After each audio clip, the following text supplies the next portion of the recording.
इस वीडियो में अपन बात करेंगे पाइल्स, फिस्टूला, फिशर तीनों में डिफरेंस कैसे करोगे, फिर इनका ट्रीटमेंट क्या होगा, फिर इनमें क्या खाना चाहिए पेशेंट को और क्या नहीं खाना चाहिए। तो सबसे पहले पाइल्स। तो पाइल्स में क्या होगा, पेशेंट को ब्लीडिंग ज़्यादा होगी और पेन कम होगा। पेशेंट बोलेगा कि मेरे है ना लेटरिन के साथ में या लेटरिन जाने के बाद में ब्लीडिंग ज़्यादा होती है और पेन दर्द कम होता है। फिर फीसर। तो फीसर में क्या होता है कि जो एनल केनाल होती है ना, उसमें लॉन्गिट्यूडनल टीयरिंग हो जाती है, जिसके कारण पेशेंट को पेन बहुत ज़्यादा होता है और ब्लीडिंग कम होती है।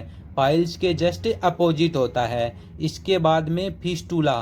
तो फिस्टूला में क्या होता है कि पस का डिस्चार्ज होता है। क्यों? क्योंकि देखो इसमें एक टनल बन जाती है जिसकी 2 ओपनिंग होती है, external opening and internal opening. और इंटरनल ओपनिंग होती है एनल केनाल में। तो इसमें पस का डिस्चार्ज होता है, साथ में पेशेंट को पेन भी होता है और ईचिंग भी होती है।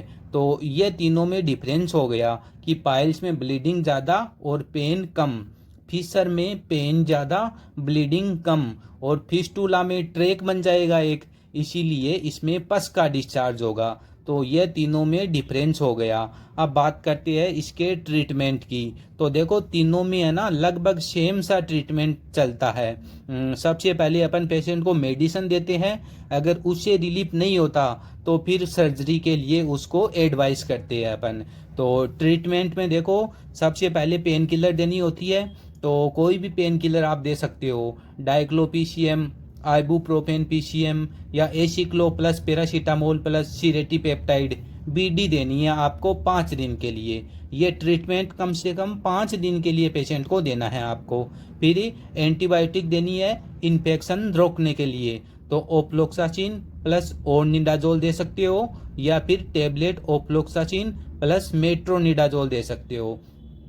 इसके बाद में ब्लीडिंग ज़्यादा होती है तो ट्रेनेक्जेमिक एसिड भी दी जाती है 500 mg बीडी, और ज़्यादा ब्लीडिंग हो रही है तो टीडीएस भी दे सकते हो। फिर सिरप लेक्टुलोज देनी होती है कॉन्स्टिपेशन को रोकने के लिए। फिर ऑइंटमेंट लोकली लगाने के लिए लिग्नोकेन जिंक ऑक्साइड बेस्ट आती है, तो ये दे सकते हो। पेन भी कम करेगी और लुब्रिकेंट का भी काम करेगी। फिर सबसे इम्पोर्टेंट है शीट बात करने के लिए क्या करना है, लिक्विड पोविडीन आयोडीन है, इसको 10 से 15 ml गुनगुने पानी में डाल के पेशेंट को बोलना है कि 10 से 15 मिनट के लिए आपको बैठ जाना है इसमें, और ऐसा आपको दिन में 2 से 3 बार करना है। यह सबसे बेस्ट है। ठीक है, तो ये हो गया इसका ट्रीटमेंट। तो ये मेडिसिन हो गई। ये मेडिसिन 5 दिन के लिए पेशेंट को देते हैं। अगर रिलीफ हो जाए तो ठीक है, नहीं तो फिर पेशेंट को सर्जरी के लिए अपन एडवाइस करते हैं। अब देखो अगर सीवियर कंडीशन है ना, तो पेशेंट को अपन बोलेंगे कि क्या खाना चाहिए।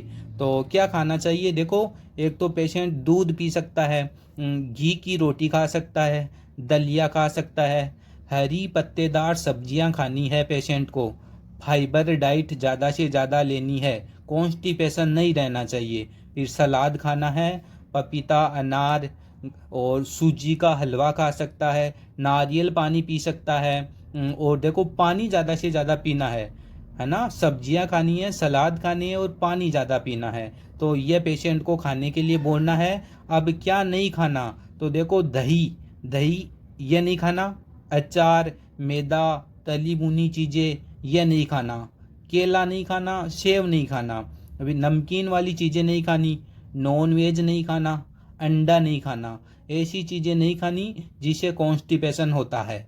ठीक है, तो ये हो गया कि पेशेंट को क्या खाना है और क्या नहीं खाना। तो कोई भी पेशेंट आता है आपकी ओपीडी में पाइल्स, फिस्टूला, फिशर, तो इनके द्वारा आप डायग्नोस कर सकते हो और फिर ट्रीटमेंट के लिए एडवाइस कर सकते हो।